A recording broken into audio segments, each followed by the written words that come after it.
What's up, everybody? Welcome back to another episode of Blood on the Razor Wire TV, where we bring it to you real and we bring it to you raw. Got my boy Casper on today. Done a whole bunch of time. He's got a lot of stuff to talk about. Dude's from Baltimore. Like right now, he's looking out his window and he can see Baltimore. So I know we've had some Baltimore cats on here, some white Baltimore cats, where people are like, "Come on, man." But you know what, man? I think I'm bringing a dude on that's pretty official. But anyway, Casper, tell the people who you are, talk a little bit about you, and let's get into your story. All right. My name is my real name is Brian. I'm from Baltimore. I was in the federal system 2000 to 2007 and 2011 to 2019. I started out my first one was for a gun charge, felon in possession of a firearm. I went to FCI Elkton, Ohio for a few months. Didn't like it.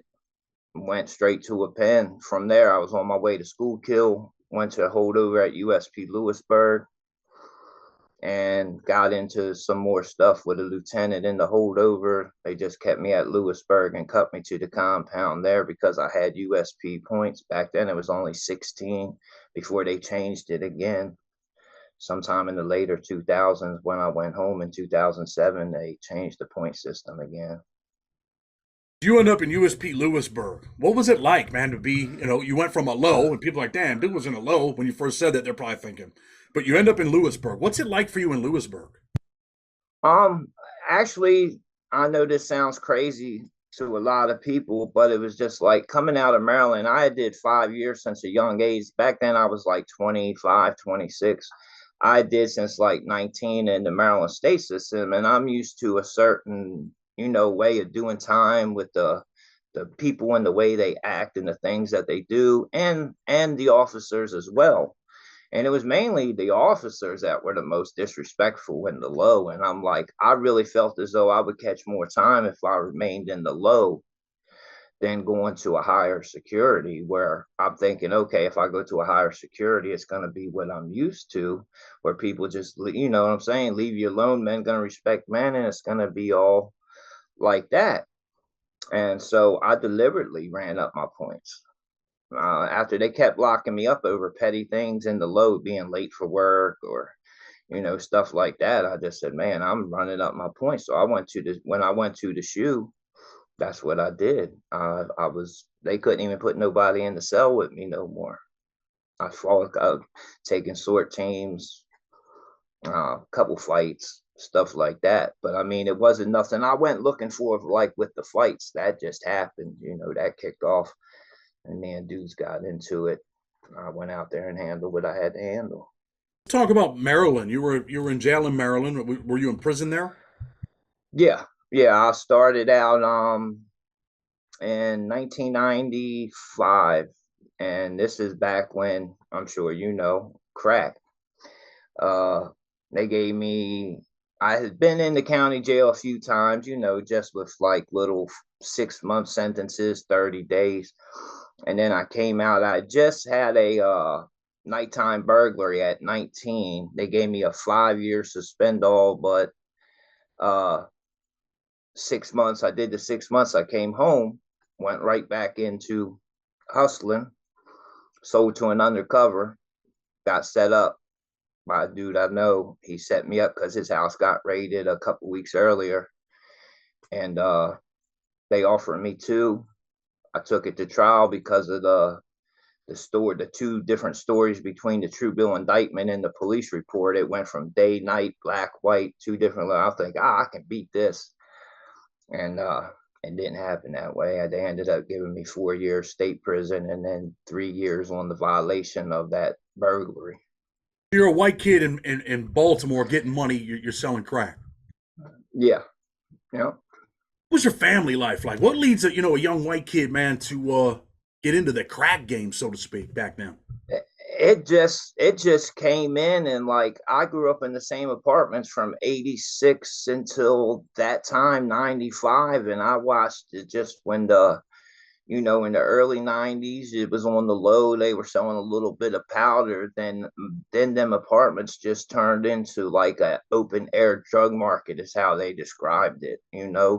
It started with the crack and even the shootings, and it just went to mayhem, and they were trying to get the apartments back. I mean, I wasn't like no big, I was just like, I'm 18, 19. It's just, couple few $100, here and there every day. It's like I'm hustling for somebody. I'm not like, no, I'm making like 60-40, 70-30, getting little small packages. I'm not doing nothing big.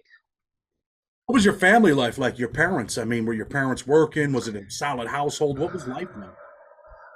Yeah. I mean, I grew up. My dad was out a couple of times, but he was always in the neighborhood. Him and my mom separated.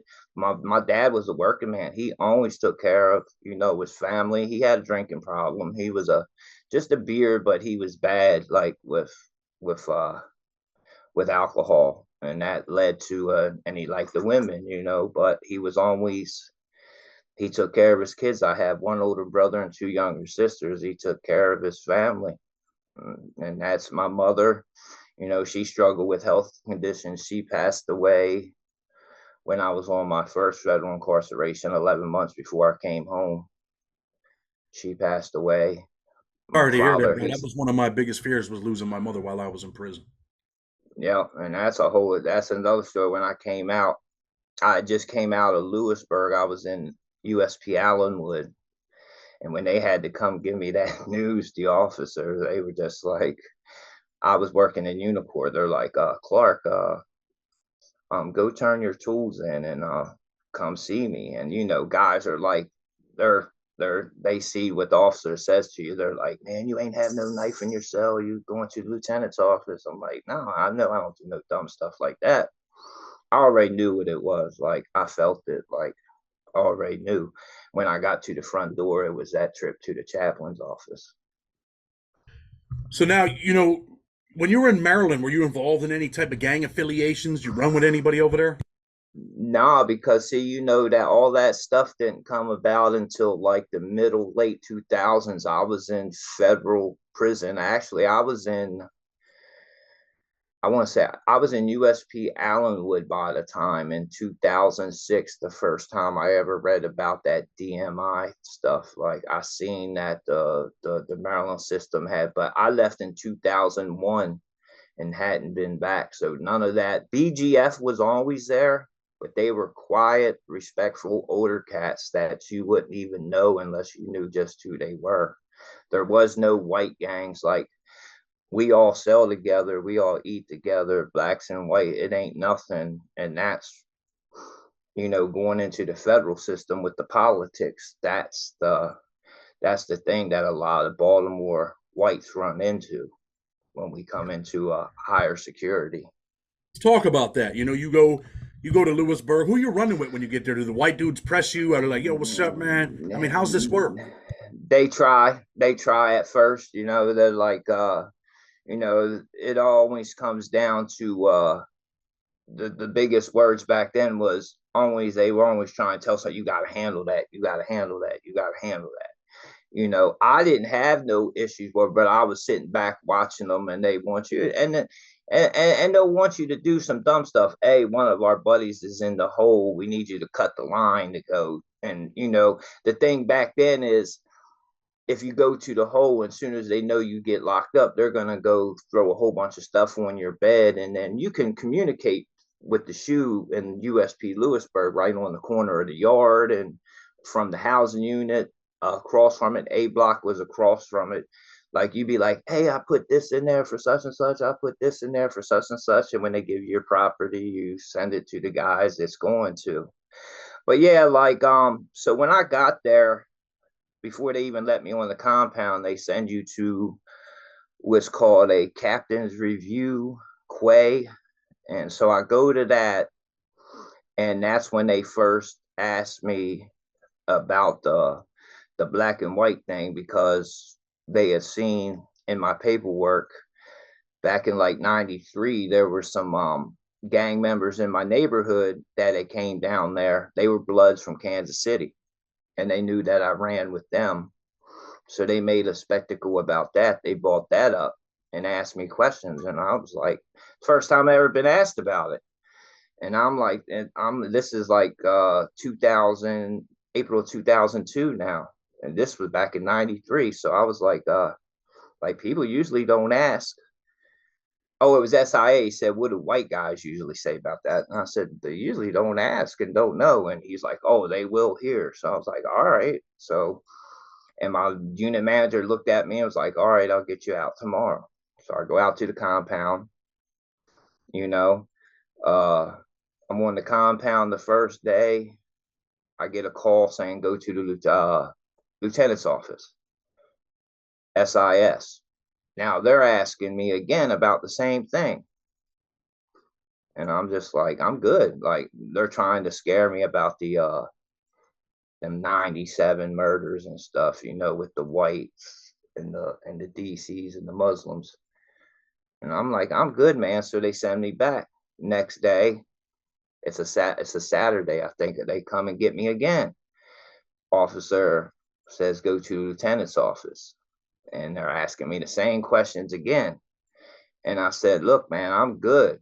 And the lieutenant was like, son, it's one thing if it's one or two or five, you're gonna die. I'm like, I said, until you gotta come pick somebody up, me or them, I said, I'm good. And they let me go back. They're thinking that you're in danger because you used to associate with some Bloods and you're white now, and they think the white prisoners are going to get you and attack you because of that. Yeah, yeah. And like I was okay, so when I was in the holdover, I was talking to, like I said, even in hospital 3, you can talk to people. And there was a dude there from New York, and there were some guys in there, and we were talking about that. We were chopping it up on some stuff about the gangs and stuff like that. And I guess guys heard it, but I was open about it. You know what I'm saying? Back then, when I first came in 2002, there wasn't, I don't even remember hearing about like independent. I was just on my own, like on my own time. Like I didn't claim nothing. And back then there really wasn't that many Baltimore dudes in Lewisburg that I recall anyways. Like it was just like I was on the compound for maybe broken up a couple months, few months. And I had like a couple different cellies. I had a white guy from Texas. My first cellie was Larry. That was Dallas Scott's old co-defendant from that case out in Leavenworth. He was going home. He had came back in on a violation and caught that case in Leavenworth with Dallas. He was my first cellie. And then I went into the cell with another guy from Texas because I was going in and out. I got locked up for a couple of things for kitchen. They locked me up for something about being late for absent from a work assignment. I went to commissary, Let got me ask you locked up. this: where did you sit at in the chow hall? Did you sit with the white dudes? You sit with the black dudes? Who did you sit with? Yeah, I sat in the white section. It was like the green. I think that was like the green tables because it was green, yellow, and orange, and it was like up at the front, like by the juice machine. They said that's where to sit. Well, you told me at one point in your bid, man, they considered you. They started calling you a race traitor, right? What is that? Oh yeah, How yeah, does that happen? yeah. Um, so that happens. Dudes are talking behind my back about the blood thing. So remember how I told you, but the dudes put the stuff in your property. So a dude had put some stuff in my property, and the blood dude was in the hole at the same time, and so some guys put some stuff in there for him. Well, stuff gets mixed up. It's only like a bottle of shampoo and some soap. So when that happens, I accidentally give him all the stuff because the other guy didn't tell me that he had put some stuff in there for his buddy. So I get it back and I give it to the correct dude. Like dudes are only right up the hall from me, and I make the switch back. And just because of that, dudes are starting to talk, oh, he tried to take a white dude's stuff and give it to a blood and blah, blah, blah. And that wasn't even he didn't tell me until like 3 days after I had my property that he put some stuff in there for dude. So when I come out of the hole, uh the day that I get locked up, that I go to the shoe for the final time, that dude who was starting the stuff, I was on my way. I was working in the kitchen. I took them plastic tray lids, broke them down, made a joint, and I was going to get him. And luckily, he wasn't in his cell. I left the kitchen, walked back. I went back in there. He wasn't in his cell. I went back into the kitchen. My supervisor, he said something to me, and I was like, I was in a zone because I was mad. So me and him get into an argument, and the dude who works the code program uh comes over and sees how me and the dude's arguing and says he needs to go to the hole. As soon as they said that, I have the joint in my tennis shoe. I beeline for the bathroom. I flush it and I go to the hole. So they recommend a they crump up the charges, threatening, for yelling, threatening, and they even hit me for having on tennis shoes, not wearing. So they hit me with another disciplinary transfer, the DHO, because I'd already been in front of him like 2 times since I've been there in like 3 months. The time that I was up in the holdover that got me redesignated there, and the time that I'd already came back to the hole when that mix up with the property happened. So he's already tired of seeing me already.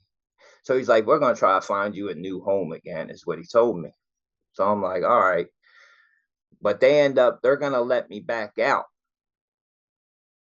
My unit manager, Mr. White, he's going to let me back out. I'm in there. I have 60 days. I'm 25 days in. This white kid, we're taking showers. And you know how they get 2 cells. They put me in a shower with this dude. And me and him end up getting into a fight. He's making you know what I'm saying? We're like, the whole time we're taking a shower, he never said one word to me. And then he starts singing, like he starts rapping.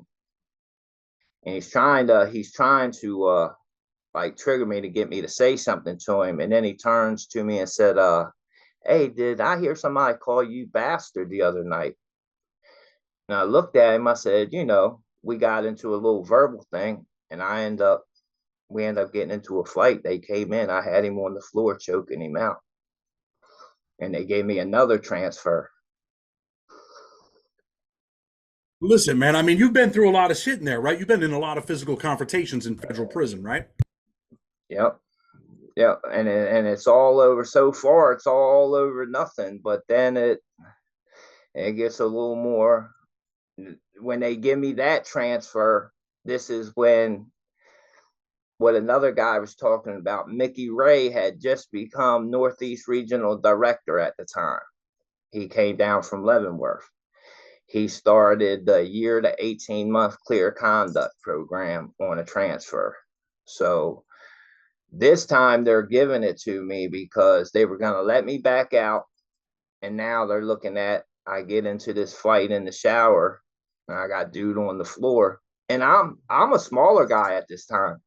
Like I look big now, but I was smaller, and this guy, I know size don't matter, but it took me a minute to get dude down, and I'm worried about his celly. He's watching the door, but I'm still keeping my eye on him, wondering if he's gonna jump into it. And because the ranges, the COs are passing out lunch, and there's like 40 cells on the old Lewisburg shoe. So they're all the way down the hall, and me and dude are right there in the shower up front getting it in, like just tussling around. And it took me a second to get him down, and I'm just like, finally, when the COs came back, they're telling me to let him go. And I wasn't letting dude go. I ain't gonna lie, Chad. I was like, until they popped that door and came in there, I ain't let him go. You get transferred right after this. Where do you go? No, I do 39 months in Lewisburg shoe. 39 months in the hole for that? Yep.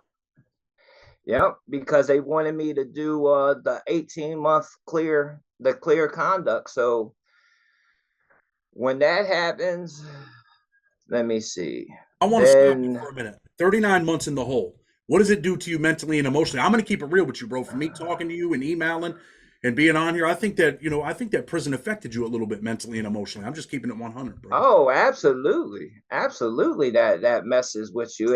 And that's what it's like. I'm bugging. It's like, man, I was a knucklehead back then. I'm like, man, if I gotta do year 18 months, I only got 4 years. I'll do that whole day. And that's what I was doing. Like, man, I like I wouldn't take a celly. I'm not taking no celly. You know what I'm saying? Like I'm gonna do my own time in my cell. Of course, I took cellies here and there, but there was long periods of time I was in the cell by myself. But I wouldn't take a celly. And then there was times that I was like, man, I'm just gonna chill out. I would have 9 months, and an officer comes by and writes me up for something dumb, a string missing out of my mattress, and I gotta start my whole time over, and they had just renovated the shoe. Now this is like 2004. I'd already been in the shoe like 20 some months at this time. And when he did that, they had just moved us from back from B block into the new shoe. I jumped up on the top bunk and I kicked they had put shelves on the wall that's made out of like like file cabinet material. Brand new cells, shower in the cell, all that stuff. I kicked that thing off. You can't bust them windows in the cell, but I like spider webbed it. Like if they're gonna start my time over, I'm gonna make it worth it. But like by then like you said, I'm kind of like, man, I'm going mad back there, and it's just like the the frustration is getting to me of Let me ask you, every day. when the frustration gets to you, are there ever times when you break down, you cry, just wish you were out of there? I never cry, but it's just like, yes, like you get to the point, it's like, man, like you just don't know. Like now I'm looking down the scope of worrying about making it home. Like, is it gonna be, you know what I'm saying? I'm going to the point, am I gonna get myself killed? Am I gonna end up killing somebody? And it's just that's where the point you get to. And then the psychologists that come by, they got to do their little checks on you. They put everybody's fine. You know that how they blanket each other. Ain't nothing wrong with none of these guys that been in the shoe. And when they strap you down to a bed, like I've gone to restraints, for some of the stuff I did, they leave you strapped down to a bed for 5 days. They four-pointed you. Yeah, a few times. One day, 3 days. One day, 5 days. Okay, so Like let me they, stop you because that's something that I think people should know about. They're cuffing your arm, cuffing this arm, cuffing your ankles, and you're just on this bed, man. Spread eagle, right? What is it yep. like to be there for 24 hours like this? How frustrating is it? How bad does it hurt? Oh, it hurts. It hurts. And you better hope that you don't have to go to the bathroom, because like they're not, they say they come in and free one hand. They don't. I was able some of the times to get out of the restraint, slip one hand out, you know, put myself sideways where I could loosen and relieve myself. I would go onto the floor. I wasn't letting them degrade me to the point. I seen dudes use the bathrooms on themselves thinking it was going to make them let them up, and they didn't. They left them there, and they broke out and got infection, something terrible. Crazy, I especially, wasn't man. doing If it. you can't wipe that thing, it starts itching, huh? Yeah, yeah. Dude messed on himself, and he had a rash all the way up his back, almost to his neck. They left him. He spit in the lieutenant's face. They didn't care about that stuff. They Ever would a leave point you where it there. finally breaks you, where you're like, man, I'm not trying to go into the 4 point. I'm done. I got to get it together and get out of here. Yeah, yeah. Because I got to the point later down the road, and that's finally when I started working again to keep clear conduct. They finally, it was actually inmates, I believe, in Atlanta who won that lawsuit that it was unconstitutional what they were doing to us with that program. And then they just started shipping guys. They started, and big was like, because it got ruled, they were trying to use that 541 point something in the thing where it says the warden may extend, but they were cutting it off. If people would read the sub paragraphs of that policy, there's more to it. But every time they tried to justify it, they would send you a copy of that and they would cut that off at a certain point. We just use So this now, bit what they were doing to you guys and trying to do. So check this out. 39 months over there, you end up getting transferred, right? What's it like to even, get on the bus? Is it like, wow, I finally got some relief. I'm finally out of the hole? yeah, yeah. Like I went to the next compound and I pretty much I had 25 months left. I laid back. I don't think I only went to the hole like one time for something dumb and I came right back out. But I met up with a homeboy of mine, an older cat. He got me in Unicorn. He was one of the head dudes. He got me in Unicorn. I just chilled the rest of the time because Where do you end up going? they were I want to know where you're at. I went right up the street to USP Allenwood in 2005, September of 2005. They shipped me up there. Eventually, you get out of prison, but then you catch another bid and you go back to federal prison, right? Yep. And okay, I got off supervised. I came home October of 2007. I got off paper in October of 2010. November 1st, I rob a bank. And I get another 10 years and go back. What's the second bid like? They got cars and stuff now when you get back this time, right? Yes, yes. And that's where some of the other stuff comes back into play. Now, little did I know when I went to my second case, this is how I found out of how thoroughly the Federal Bureau of Prisons keeps a record on you. And I don't know if you ever heard, they have what's called Sacramento Intelligence Unit. And I fought this in my PSI, and that they even had all the blood stuff. Well, the Sacramento Intelligence Unit is like the home office of the U.S. Marshal Threat Task Force and all these made up of SIS that keep a jacket on you while you're in federal prison, and they bring up the blood situation. And when my lawyer said Sacramento, I said, man, I've never even been to Sacramento. I had no clue what it was. So I challenged my PSI, and that's when I found out what Sacramento Intelligence Unit was.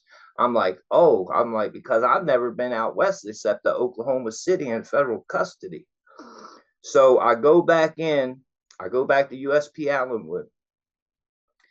And now, yes, there's cars. And I'm the type of person at first, I'm like, I look at some cars as still kind of like being gang affiliated.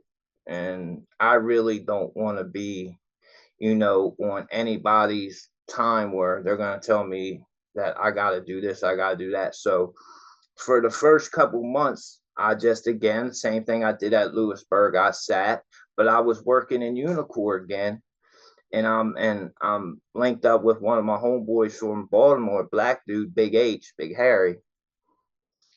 He's like, Casper, come to him. He's like, you should come to the Baltimore table.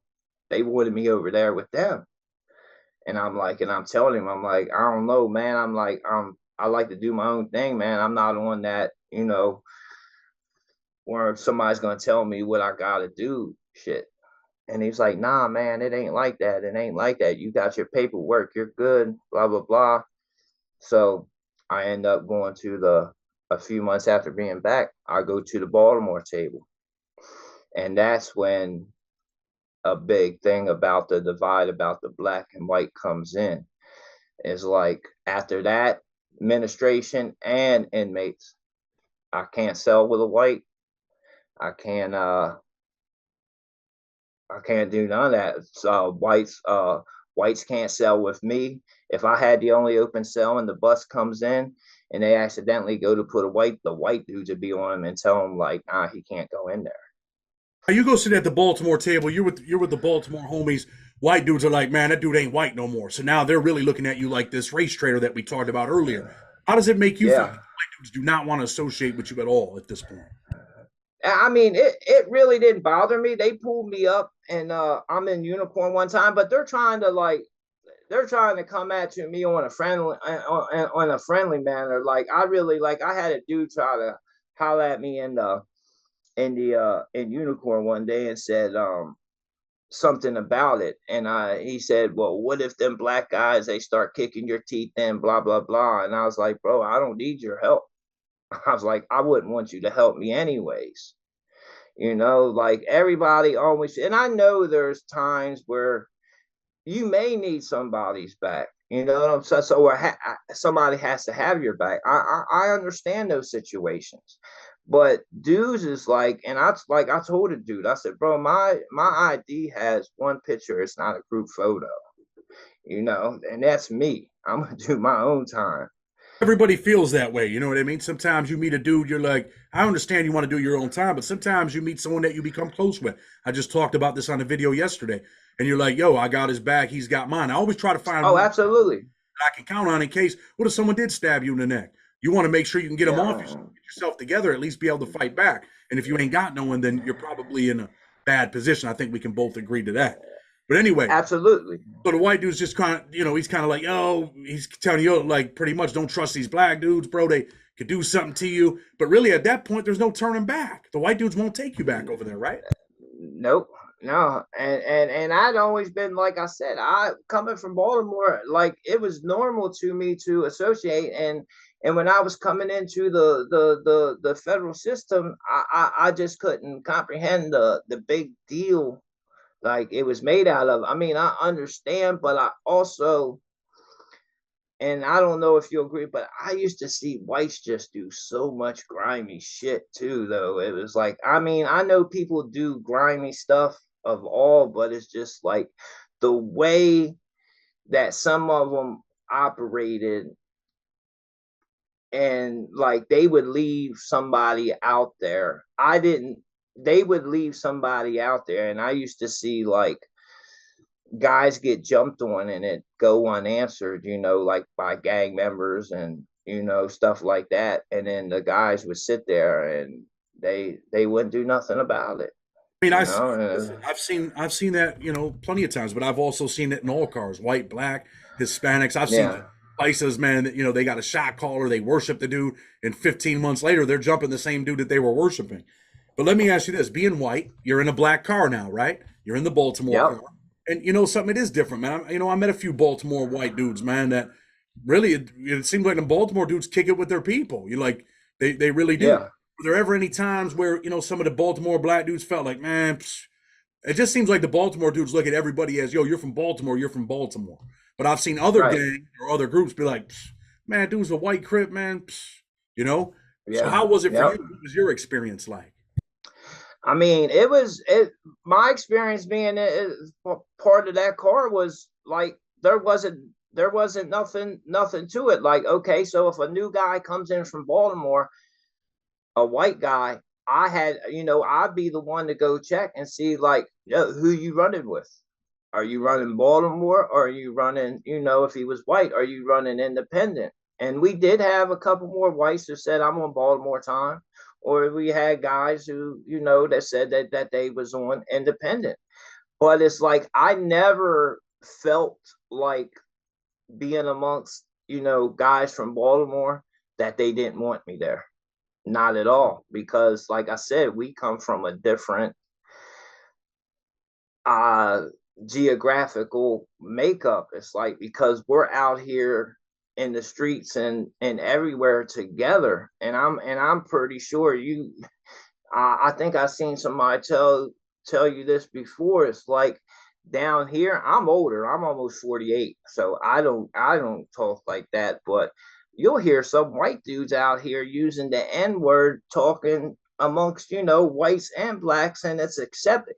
Then blacks, and I'm like, man, why do you gotta say that so much? Like they use it just way too much, just talking. And it's just that's how it is. And at the end, before I left Allenwood, the second time, I think I had the most seniority because I watched everybody come and go, either on transfers, disciplinary transfers. I I was the last guy standing. Everybody else at the table now was new. after all those years because I did from 11 to 17 back at Allenwood. Well, I mean, listen, dude, people don't know your full story. I mean, I know guys like you. I know things that you've done. You get in that hole, you start doing crazy things, you start losing your mind. You're the dude that some people talk about, like, man, they had to cell extract him and he brought the team. Dudes like, man, bring him, I'm ready. And when you bring the team, Yeah. people don't know what we're talking about, but that's when they got 10, 15 cops running a cell on you. You ever have to do anything extremely violent in prison? Other than just like fighting, and like I said, I only had two almost circumstances where I was about to work somebody and just it was a divine intervention. Like I went to the cell and the dude was gone. And I did have in Lewisburg, I had a Crip disrespect me over the same manner. And he was sitting there and then he turned his back on me. And I had that thing, and he was just sitting at the tables, spread eagle, kicking it. And the other dudes even seen me moving towards him. I had the thing in my dip. I was getting ready to go. I was getting ready to go hit him, and I was acting like I was wiping the tables, just making my way over to him. And the other dudes seen me, and they could tell what I was getting ready to do. They're like, "Casper, don't do it." I'm like, "No, man, no, no, no." I guess they was scared of getting locked down or whatever. So just at the minute that I got over to dude and was like two tables away from him, and me and him had been cool, he turned around to me. Is just like he was sitting there contemplating the way he was sitting. He turned around and he stuck out his hand to me and said, "Casper, my bad." So pretty much, man, this dude kind of is like, yo, look, man, I'm sorry, man. I shouldn't have done that. You guys were cool. So nothing really happens, right? I mean, that's over with. Yep. Yep. His name was Loco. That was my dude. Me and him was together for a little bit more time. He seen a couple more things happen, but yeah, it was no big thing. He hadn't said nothing too crazy. Like he ain't called me no bitch or nothing. It was just he got loud, kind of made me feel some type of way. And with Lewisburg, we didn't really touch on this, but you knew Robert Rosso, Convict Inc. We're going to talk about him in a minute. But you got a beef with the DWBs over there, right? That, tell us a Yeah. little bit about that. I know a little bit about it, but tell us a little. So as he was saying, they came down from Leavenworth in 2002. They had them all in the hole. I was already in the hole on the program. I'm past the fight in the shower and all this. I'm not going back to the compound. I'm back there until, like Mickey Ray said, until you turn to dust for all he cares. But so they came down, and I was talking to somebody, a buddy of mine on the door, and the same guy that Rob had talked about. He made a comment to me trying to be funny, interfering with the conversation I was having. So I let the first time go, and then he did it again. And then he slides me a kite, and he's telling me who he is and what he is. And the way that I was taking it, it was like he was trying to like intimidate me, like I'm dirty white boy Rick, blah blah blah. And I'm like, and so I sent him a kite back and asked him like pretty much, like what happened to y'all up there, and we got into it. And I just told him straight up. I said, look, man, whoever wants to see me can come out tomorrow and you can see me. I'm not going to go through all this woofing. And the next day, they put 5 men to a cage. And I get out there, there's already 5 of them in the cage. The officer was taking me to the next cage. And the dude who was the shot caller for him, Billy, he was like, he runs up to the cage, like just mentioning, like, Casper, you don't want to come in here. And the officer actually does stop and look at me, but he was already had his key. I'm like, nah, it's full. I'll go right here. We play it off like there's nothing going on. So after the cops leave, I'm kind of looking at him, and I should have expected it. I'm like, I'm thinking I'm gonna get a fair fight. Nah. I'm not getting no fair fight. So, long story short, I'm back in. Excuse me? That's definitely not going to happen. You're not getting a fair fight with a DW. No, no, no. So, like 9 months go by, I'm in the shoe, and they always come to the hole like two or three at a time. And just finally, I caught one guy coming to the hole by himself, and we mutual, because he's up the range from me a little bit. We go through actually my old celly from Texas, slides a kite and be like, look, tomorrow morning, tell him wreck cage, I want to wreck with you.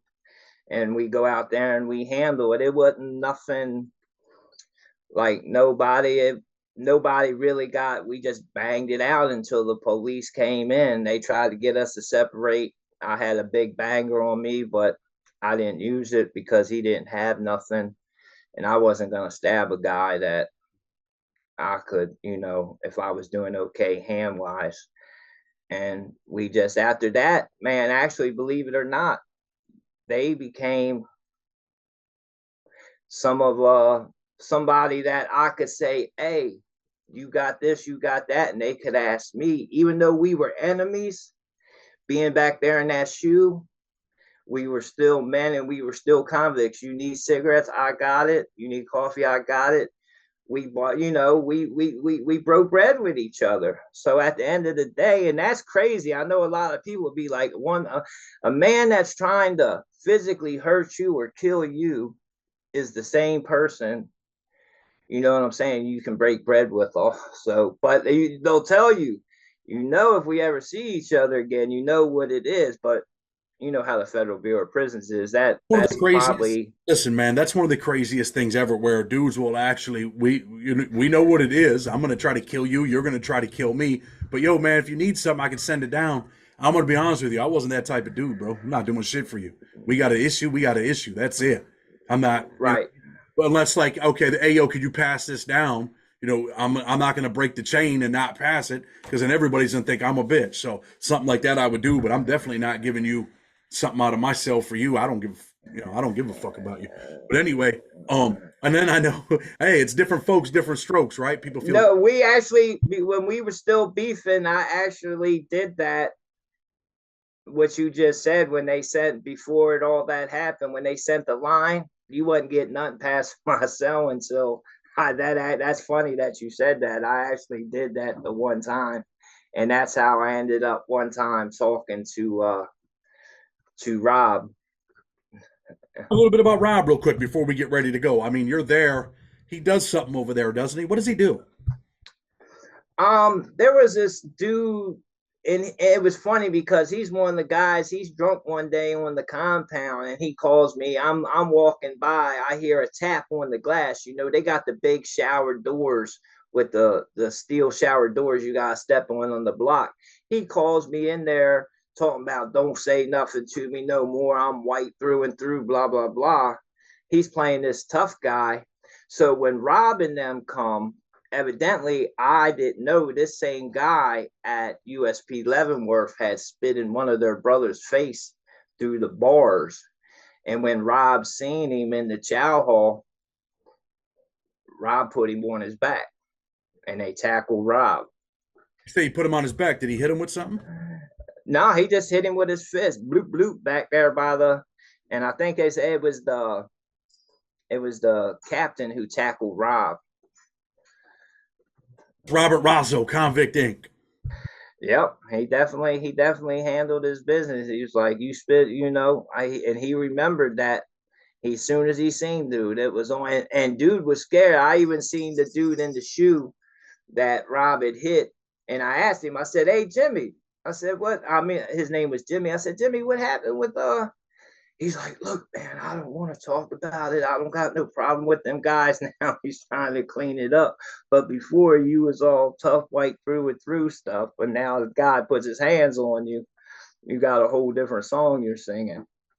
All the Should have years, spit in their face. all the years you did, you were in some tough places. Lewisburg was a very tough place back then. What's one of the worst things you've ever seen in federal prison? One of the worst things, Oh man, is when, speaking of the same people, they beat a guy's head on a little guy about, this guy couldn't have been but yay big, a little int from India dude. They beat his head on the concrete, just picked it up. They were trying to get out of there and they had to airlift that dude. They, after they had already knocked him out, they hit the dude. The dude goes out on the first blow, and they still take his head, a prospect, and they just beat it on the concrete. This was You the know, DWBs. yep, Huge prospect, and he's got to put in some work. He's got to show some heart, some violence, which is, sometimes you're like, damn. So they jump on this kid from India, you said? yeah. It was he's actually an old man now. This is later down the line. This is when I'm back at now. I walked the line with them. Like when I got to USP Allenwood in 2005, they weren't allowed there. But then when I was gone, something changed that they could walk, and I walked with them. I didn't have no more issues after the Lewisburg. It was a different. They were still dirty white boys, but they were different cars. They knew what happened. They wasn't doing nothing. I wasn't doing, as far as that shit was years. That shit was over with. But the dude, he beat the dude's head on the ground, all because the guy who was the head guy had to do something to his brother, and it was politic related, because he had said some stuff at a DHO hearing which was considered telling, and they took that route out. They're like, I don't want to hit my brother. So here they had already been extorting this old man, so they use that as a way off the compound. Crazy. So anyway, man, I know you're out now. I'm not going to say where you're working, but I know you got a job. You're making good money. You're living your Yeah. best life, right? Yep. Yep. What's it feel like to be free? Do you struggle sometimes? Absolutely. And I don't know if I sent you a text. It's like I try to stay away and I can't, sometimes I can't shake still having that mentality. You have to separate from being inside so long. You have to separate expecting people to act a certain way in society versus being in prison, because I still have them prison goggles on in society, where if somebody does something, I'm like, I want to carry it the same way with that person as, like say it could be something petty. Coworkers are probably your worst people who tell away. And that's a big thing for me. I got to stop from going on that, where I get that attitude where I feel sometimes like this person just told on me and such. And it's hard to, I gotta get out of that mentality. I gotta stop that way of thinking. But and I've been out over 3.5 years, and it's just something hard for me to do. And I still have dreams where I wake up thinking I'm back inside, like I messed up again and I'm back inside. I wake up, my heart's racing. And so I realize I'm in my own bed at home. You do you have a house? Or you renting a room? What's your life like? Oh, I split a house with my sister and her two daughters since I've been home. You're with We your have a family, house and that's here. important, man. That's very, very important. Yes. Yes. Looking out your window right now. What do you see when you look out your window, bro? I see the Francis Scott Key Bridge over there. There's a train, and that's the port. Out back is the Dundalk Marine Terminals. Like, and I'm right on the edge of Southeast Baltimore. Like John Hopkins is like only a couple miles away. City Hospital is like a mile and a half away. I asked you that for a reason, right? That looks a Mm-hmm. whole lot better than looking out your window in prison, right? And seeing the razor wire or dudes out there going at it, stabbing, fighting. Looks a lot better, doesn't it? Oh yeah, yeah, yeah. Like, so looking out there and seeing dudes with their t-shirts around their heads, blood's all over the place. Oh, absolutely. I've seen enough of that. What's going to motivate you to stay free? You've been free for a while, man, which, hey, I commend you, bro. Good job. Yeah, just knowing what we wake up and what we're gonna have to deal with every single day. It's like, yeah, we may not, we may dealt with it while we were there, but who would willingly say, hey, that's what I want to do. I want to go. But no, not me. I'm done. I'm too old.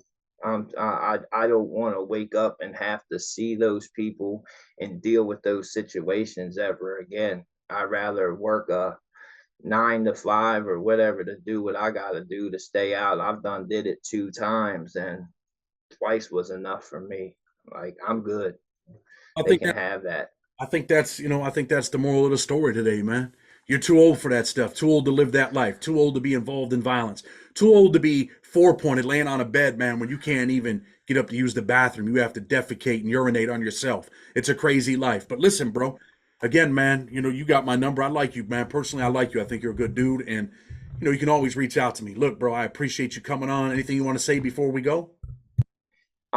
Yes, just that I appreciate you having me on, and for anybody out there that's thinking like it's gonna be easy going in, man, do what you gotta do and get yourself right, man, because the Federal Bureau of Prisons, especially the United States penitentiaries, is not where you want to go. Well, listen, man, I appreciate you coming on, sharing your story, sharing your experiences. I'm going to tell people, man, if you like what we're doing, share the video. Someone might need to hear it. Blood on the Razor Wire TV. Until tomorrow, with respect, we're out.